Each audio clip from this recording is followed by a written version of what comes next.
જય શ્રી કૃષ્ણ. હર હર મહાદેવ. આપનું સ્વાગત છે આપના પ્રિય ચેનલ ભક્તિનંદન કીર્તન ભજન પર. અહીં અમે તમને લઈ જઈએ છીએ ભજન કીર્તન, પૂજાપાઠ અને પૌરાણિક કથાઓની આધ્યાત્મિક દુનિયામાં. આજે આપણે સાંભળવા જઈ રહ્યા છીએ એક અદ્ભુત કથા, જે આપના હૃદયમાં ભક્તિનો પ્રકાશ પ્રગટાવશે અને જીવનમાં શક્તિ આપશે. ચાલો ભક્તિભાવ સાથે કથાનું શ્રવણ કરીએ. ભારત ભૂમિ હંમેશાથી ઋષિમુનિ, મહાત્મા અને પરમ ભક્તોની ભૂમિ રહી છે. અહીં અનેક પવિત્ર કથાઓ પ્રચલિત છે, જે માનવ જીવનને દિશા આપે છે. એવી જ એક પ્રેરણાદાયક કથા છે માર્કંડેય ઋષિની અમૃતાયુની કથા. આ કથામાં દર્શાવાયું છે કે અડગ ભક્તિ, ભગવાન પરનો અખંડ વિશ્વાસ અને હિંમત મૃત્યુ જેવા મહાશક્તિશાળી તત્વને પણ હરાવી શકે છે. પ્રાચીન સમયમાં એક મહાન તપસ્વી હતા, મૃકંડ ઋષિ. તેઓ વેદ શાસ્ત્રોમાં નિષ્ણાત, જ્ઞાનવાન અને મહાત્મા હતા. પણ તેમના જીવનમાં એક ખાલીપણું હતું. સંતાન સુખ ન હતું. એવું કહેવામાં આવે છે કે સંતાન વિના ઘર અપૂર્ણ માનવામાં આવતું. ઋષિએ અનેક યજ્ઞો, હોમ, પૂજાઓ કરી, પરંતુ સંતાન મળ્યું નહીં. ત્યારે તેમણે નક્કી કર્યું કે તેઓ સ્વયં ભગવાનની શરણ લઈ કઠોર તપસ્યા કરશે. જંગલમાં નદી કિનારે એક એકાંત સ્થળ પસંદ કર્યું. શિષ્યોને કહ્યું, હું હવે ભગવાન શિવને પ્રસન્ન કરવા તપ કરીશ. સંતાન પ્રાપ્તિ સુધી હું તપમાંથી હલનચલન નહીં કરું. ત્યાંથી શરૂ થયું વર્ષો સુધી ચાલેલું તપ. કદી કઠિન ઉપવાસ, કદી નિર્જલ ઉપવાસ, કદી અગ્નિની આજુબાજુ બેસી તપ. તેમના જપથી આખું જંગલ ગુંજી ઉઠતું. ઓમ નમઃ શિવાય, ઓમ નમઃ શિવાય. વર્ષો પછી શિવજી પ્રસન્ન થયા. અદ્ભુત તેજસ્વી પ્રકાશમાં તેઓ મૃકંડ ઋષિ સમક્ષ પ્રગટ થયા. મૃકંડ ઋષિ આનંદથી નમન કરીને બોલ્યા, પ્રભુ, મારી એક જ પ્રાર્થના છે, મને સંતાન આપો. શિવજી સ્મિત કરીને બોલ્યા, હે મૃકંડ, તને 2 વિકલ્પ આપું છું. 1, લાંબુ આયુષ્ય ધરાવતું પણ અજ્ઞાન અને મૂર્ખ સંતાન. 2, ટૂંકી આયુષ્ય ધરાવતું પરંતુ તેજસ્વી, વિદ્વાન અને મહાભક્ત સંતાન.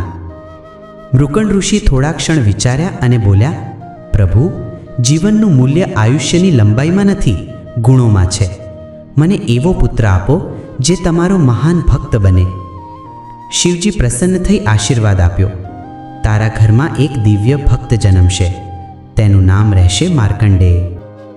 થોડા સમયમાં મૃકંડ ઋષિની પત્ની મુક્તિને એક પુત્ર થયો. તે પુત્રના મુખ પર અદ્ભુત આભા હતી. બાળકને જોઈ સમગ્ર આશ્રમ આનંદિત થયો. શુભ ઘડીમાં તેનું નામ રાખવામાં આવ્યું માર્કંડેય. બાળપણથી જ માર્કંડેય અસાધારણ હતા. ગુરુકુલમાં તેમણે વેદો, શાસ્ત્રો, ઉપનિષદોનો અભ્યાસ કર્યો, પણ એમનું હૃદય હંમેશા શિવ ભક્તિમાં ઝૂકેલું હતું. મિત્રો રમતા મેદાનમાં જતા, પણ માર્કંડેય નદી કિનારે શિવલિંગ બનાવી પૂજા કરતા. રોજ સવાર સાંજ દૂધથી અભિષેક કરતા, ફૂલો ચડાવતા અને જાપ કરતા. તેમનો પ્રિય મંત્ર હતો, ઓમ ત્રયંબકમ યજામહી સુગંધિમ પુષ્ટિવર્ધનમ ઉર્વારુકમિ બંધનાન મૃત્યોર મુક્ષીય મામૃતાત. આ મંત્રના જાપથી આખું આશ્રમ પવિત્ર થઈ જતું. ગુરુઓ અને ઋષિઓ તેમને જોઈ આનંદિત થતા. પરંતુ એક સત્ય બધાને ચિંતા આપતું હતું. માર્કંડેયનું આયુષ્ય ફક્ત 16 વર્ષનું હતું. સમય વીતી ગયો. માર્કંડેય 16મા વર્ષમાં પ્રવેશ્યા. પિતા માતા, શિષ્યો બધા દુઃખી હતા. તેઓ વિચારી રહ્યા, અમારો તેજસ્વી પુત્ર હવે અમને છોડી જશે. પણ માર્કંડેય નિર્ભય હતા. તેમણે વિચાર્યું, મૃત્યુ આવશે તો આવશે, પરંતુ હું અંતિમ ક્ષણ સુધી ભગવાન શિવની ભક્તિ જ કરીશ. એટલે તેમણે વધુ તીવ્ર જાપ શરૂ કર્યો. શિવલિંગની સામે બેસીને આંખો બંધ કરી તલ્લીન થયા. અચાનક આકાશમાં ઘોર અંધકાર છવાયો. પવન જોરથી ફૂંકાયો. યમરાજના દૂત પ્રગટ થયા. તેમણે કહ્યું, બાળક, તારી આયુષ્ય પૂર્ણ થઈ ગઈ છે, હવે અમારી સાથે ચાલ. માર્કંડેયે કાન સુધી ન દીધા. તેઓ શિવલિંગને ચાંપીને જાપ કરતા રહ્યા. ઓમ નમઃ શિવાય, ઓમ નમઃ શિવાય.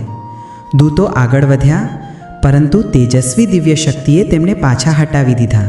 ત્યાર પછી સ્વયં યમરાજ આવ્યા. કાળા વર્ણના, હાથમાં મોટો પાશ. તેમની ભયંકર આકૃતિ જોઈને જગ કંપવા લાગ્યું.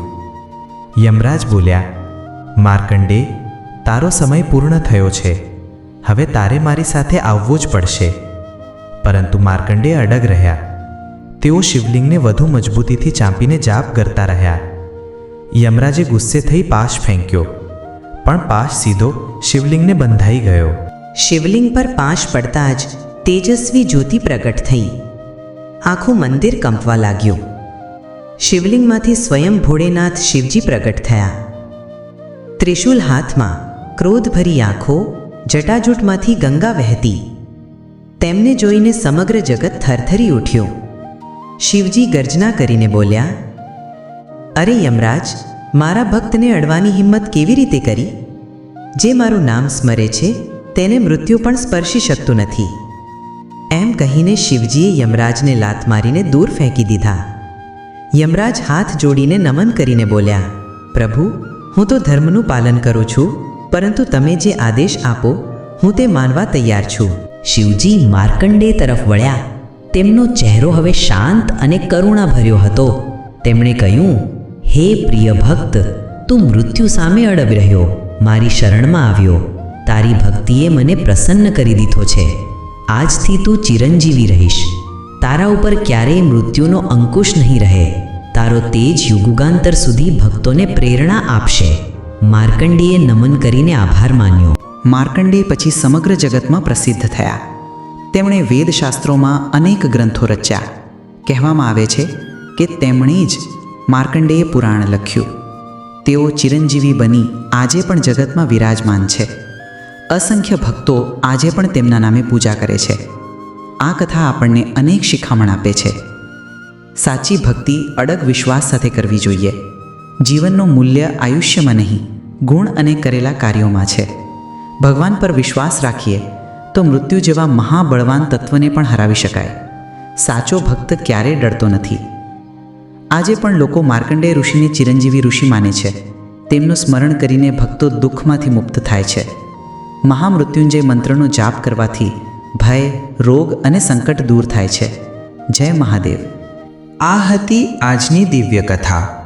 આશા છે કે તમને ગમી હશે અને આપના હૃદયમાં ભક્તિનો દીવો વધુ પ્રગટાવ્યો હશે. જો કથા ગમી હોય તો અમારી ચેનલ ભક્તિનંદન કીર્તન ભજનને લાઈક, શેર અને સબસ્ક્રાઈબ કરવાનું ભૂલશો નહીં. ભગવાનની કૃપા આપ સૌ પર બની રહે એ જ પ્રાર્થના. મળીશું નવી કથા અને નવા ભજન સાથે. ત્યાં સુધી જય શ્રી કૃષ્ણ. હર હર મહાદેવ.